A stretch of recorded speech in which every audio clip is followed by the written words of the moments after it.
Assalamualaikum warahmatullahi wabarakatuh. Perkenalkan, nama saya Novita Rapandewa dengan NIM 206500033. Baik, saya akan menjawab pertanyaan yang di atas. Jelaskan dua pengertian SIG menurut para ahli. Nah, menurut Esri 1990, GIS sebagai suatu kumpulan yang terorganisir dari perangkat keras komputer, perangkat lunak, dan geografi personil yang dirancang secara efisien untuk memperoleh penyimpanan, mengupdate atau manipulasi dan menampilkan semua bentuk informasi yang bereferensi geografis. Nah, menurut GISTU 1994, SIG adalah sistem yang dapat mendukung pengambilan keputusan spesial dan mampu mengintegrasikan deskripsi lokasi dengan karakteristik fenomena yang ditemukan di lokasi tersebut.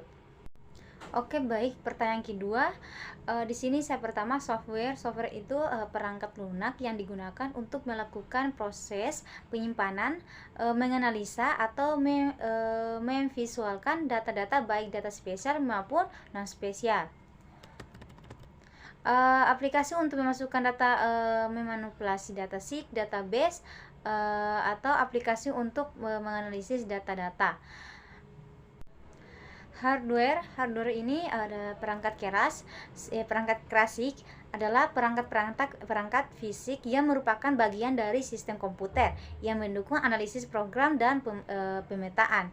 Nah, perangkat keras SIG ini terdiri dari beberapa bagian untuk menginput data, mengelola data, dan mencetak hasil proses. Hardware berdasarkan prosesnya terdiri dari input data, olah data, dan output data. Kemudian data itu adalah prinsip terdapat dua jenis data untuk mendukung SIG, yaitu data spesial dan data non spesial. Data spesial ini adalah gambaran nyata suatu wilayah yang terdapat di permukaan bumi, umumnya direpresentasikan berupa grafik, peta, gambar, dan format digital yang disimpan dalam bentuk koordinat X, Y, atau vektor, atau dalam bentuk image yang memiliki nilai tertentu. Nah, non spesial ini adalah data berbentuk tabel, di mana tabel tersebut berisi informasi-informasi yang dimiliki oleh objek dalam data spesial. Nah, di sini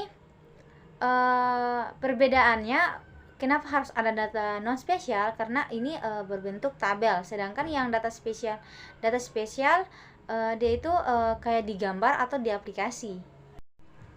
Nah, manusia ini merupakan inti elemen dari SIG, karena manusia adalah perencanaan dan pengguna dari SIG. Pengguna SIG mempunyai tingkatan seperti pada sistem informasi lainnya.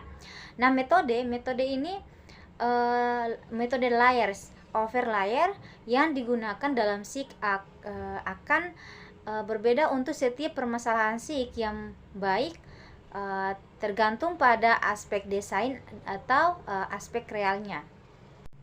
Nah, yang ketiga adalah pertanyaan menjelaskan tentang metode layers. Yang perhatikan di gambar.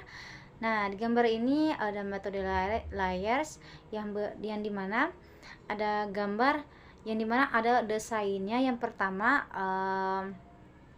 dia agak masih proses, yaitu containment. Kedua, thread, dia berurutan.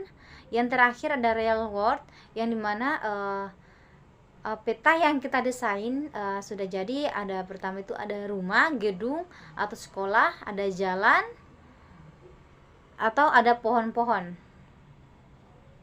Nah, pertanyaan keempat, jelaskan subsistem SIG, di dalam SIG-nya. Di sini ada gambar yang dimana ada pertama berurutan, ada tabel, ada laporan, ada pengukuran lapangan, ada peta atau ada foto udara, ada citra satelit, atau ada di menuju setelah semua data diinput menuju ke pengolahan data, basis data, dia berjalan lalu mendata ke output.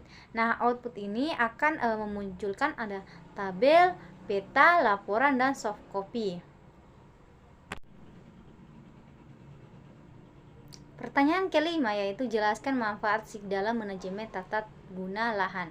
Nah, manfaatnya itu ada di guna lahan merupakan bagian kajian geografi yang perlu dilakukan dengan penuh pertimbangan dari berbagai segi. Nah, tujuan adalah untuk menentukan zonifikasi lahan yang sesuai dengan karakteristik lahan yang ada. Misalnya, wilayah pemanfaatan lahan di kota biasanya dibagi menjadi daerah pemukiman, industri, perdagangan atau perkantoran, fasilitas umum, dan jalur hijau.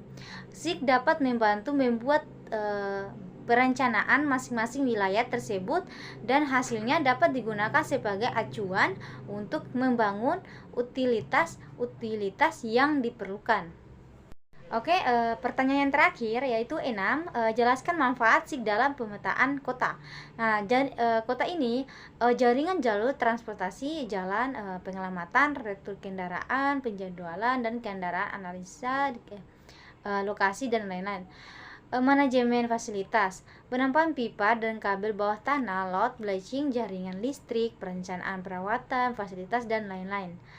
Pengelolaan bagian area, di sini manfaatnya itu banyak, yaitu pembuatan zona rencana tata ruang, pengaturan kualitas air dan rencana pembangunan dan lain-lain. Nah, baik, sampai di sini saja jawaban saya. Bila ada kurang dimaafkan. Wabillahi taufiq wal hidayah. Wassalamualaikum warahmatullahi wabarakatuh.